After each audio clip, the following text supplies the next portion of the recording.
Sheriff Clayton Briggs thought the man in the holding cell was just another nobody passing through town, just another driver who didn't show enough respect. He laughed when he locked the door, told the deputies the guy could sit there all weekend and think about his manners. What Briggs didn't know, not yet, was that the quiet man sitting on that steel bench had already sent a signal that was about to turn the whole county upside down. And within a few hours, the man who thought he ran everything was going to be begging just to keep his badge. Now, the funny thing is, none of it started with shouting or drama or anything like that. It started with a quiet afternoon drive, the kind of drive a man takes when he's finally done with the loud parts of his life. Daniel Carter was heading across northern Arizona in a restored 1970 Mustang windows down desert wind, rolling through the cabin engine humming low and smooth like an old blues song. He'd spent 2 years rebuilding that car after retiring from the Army, said it kept his hands busy when his mind started replaying things he'd seen overseas. At 56, he wasn't chasing excitement anymore, not even close. He was on his way to Tucson for his daughter's wedding, taking the scenic route through small towns, because sometimes the long way is the peaceful way, you know what I mean? Just a man, a highway, and the feeling that maybe life had finally slowed down enough to breathe. Then the red and blue lights appeared in the mirror. Daniel sighed, glanced at the speedometer, 54 and a 55, and pulled onto the shoulder anyway, hands resting calmly on the wheel like he'd done 1,000 times before.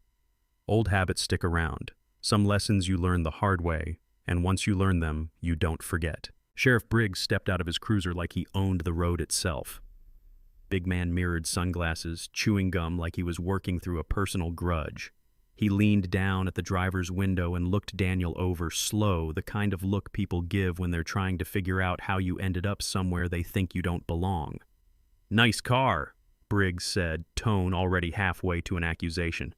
"Little fancy for a guy like you." Daniel kept his voice even. "It's mine." Briggs squinted like that answer annoyed him. "Step out of the vehicle." Daniel blinked once. "May I ask why?"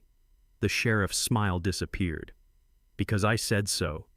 Now Daniel could have argued, and part of him probably wanted to, but the road was empty for miles, and experience told him arguments on lonely highways rarely end well. So he stepped out slow and calm, and the sheriff pushed him against the hood for a pat-down that was way more aggressive than necessary, kicking his feet apart, ignoring the quiet warning about Daniel's injured knee.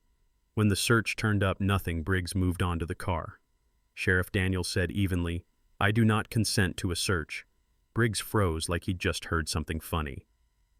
"You don't consent." "No, sir." The sheriff grinned like a man who'd just been handed an excuse. "Good thing I smell marijuana then." Daniel almost laughed. "There is no marijuana in that car." Briggs was already tossing things out the back seat. A duffel bag hit the pavement clothes, spilling across the dust, a small velvet case landing beside them. The sheriff kicked it aside without opening it. Daniel's voice dropped calm but firm. "Careful with that." Briggs stepped close enough that their noses were almost touching. "You giving orders now?" Daniel met his eyes. Respect goes both ways. That was the moment the whole thing snapped. Briggs twisted Daniel's arm behind his back and slapped cuffs on him hard enough to leave marks. Disorderly conduct. Resisting arrest. Daniel didn't raise his voice, didn't fight, didn't even curse. As he was shoved into the cruiser, he just said quietly, "You're making a mistake." Briggs laughed all the way back to the station, telling dispatch he'd picked up a suspicious driver who might be running drugs through the county. At the precinct, Daniel was fingerprinted, photographed, and tossed into a holding cell that smelled like bleach and old coffee. He asked for a phone call, denied, asked them to check the military ID in his wallet. Briggs grabbed the wallet and sealed it in an evidence bag without looking. "You don't make requests here," the sheriff said before slamming the door. But Briggs missed one thing. Daniel's watch.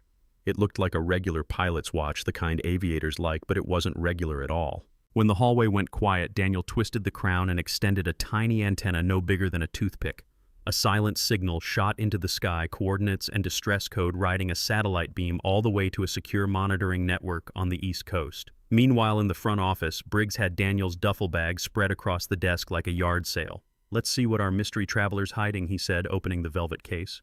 The room got quiet real fast. Inside were medals, serious ones. A silver star, a bronze star with valor, a purple heart. Deputy Larson leaned closer, eyes widening. Beneath the medals sat a citation printed on thick official paper. Larson read the name aloud slowly. Command Sergeant Major Daniel Carter, United States Army Special Operations. His voice trailed off. Briggs shrugged. So he saw combat. Big deal. Larson looked at him like he'd lost his mind. Sheriff, that's Delta. Right then the phone rang. Larson answered, listened for about 10 seconds, then slowly held the receiver toward Briggs.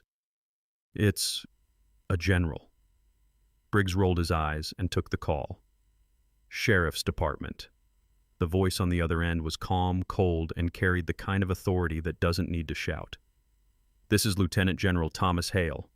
You currently have one of my men in custody. Briggs tried to laugh it off. Maybe your man shouldn't mouth off to police. There was a pause. Then Hale said quietly, You have 10 seconds to tell me he is unharmed. The office went silent. Briggs tried to keep the bravado going. He's a suspect. Another pause. You have 30 minutes before federal investigators arrive. Click. The line went dead. Briggs stood there staring at the phone, telling himself it was a bluff. Still, something cold had started creeping into his stomach. He marched back outside to search the Mustang again, desperate to find anything illegal. At one point, he even pulled a small bag of meth from his pocket, evidence he'd confiscated weeks earlier and never logged. The idea crossed his mind to plant it under the seat. Just drop it there, discover it turned the whole situation into a heroic bust. But right then, an old man walking his dog stopped along the fence. Afternoon, Sheriff, the man said casually. You planning evidence or just stretching? Briggs froze mid-motion, heart pounding. Yeah, that happened. 2 hours later, a black sedan rolled into the station lot. Out stepped a tall attorney in a charcoal suit carrying a federal court order. Sheriff Briggs, he said pleasantly. Arthur Langley. I represent Mr. Carter. Within minutes, Daniel was being uncuffed in the interrogation room while Langley photographed the red marks on his wrists and listed possible charges against the department like he was reading off a restaurant menu. Civil rights violations, assault, unlawful detention. Briggs realized he'd lost control of the whole situation. Panic took over. He ran outside, jumped into his cruiser, and decided he'd destroy the dash cam by dumping the vehicle in the lake. He threw it into reverse, and 2 black SUVs screeched into the lot, blocking the exit. FBI agents stepped out with weapons drawn low but ready. Sheriff Briggs stepped out of the vehicle. Briggs stepped out shaking, and for the first time in 20 years, he was the one in handcuffs. Daniel stood nearby, watching quietly. Briggs looked at him with desperation written all over his face. Please, I've got a family. Daniel's voice stayed calm. You had a family when you pulled me over. You had a family when you mocked my service. You had a family when you tried to frame me. Briggs looked down because there was nothing left to say. The investigation that followed uncovered something uglier than anyone expected. Briggs had been running a drug pipeline through the department's evidence locker for years, stealing confiscated narcotics, planting drugs on people who couldn't fight back, reselling the rest through local dealers. The trial lasted 3 days. The jury took less than 2 hours. 25 years in federal prison. Just like that, the king of Redwater County was gone. Daniel Carter didn't celebrate, didn't smile when the verdict came down. He simply nodded once, like a mission completed. Then he drove to Tucson and walked his daughter down the aisle the next morning. But here's the part that sticks with me. For Daniel Carter, justice showed up because he had connections, training, resources. A general watching the signal, a lawyer ready to move. Most people pulled over on lonely highways don't have that kind of backup. They just have hope. So here's the question I want to leave you with. If you were standing on that roadside with lights flashing behind you, knowing the person with the badge had already decided who you were, would you stay calm the way Daniel did, or would you fight back? And more importantly, how many people never get their moment of justice at all? Let me know what you think down in the comments, and if you've ever seen power abused like that, or maybe experienced it yourself, share your story.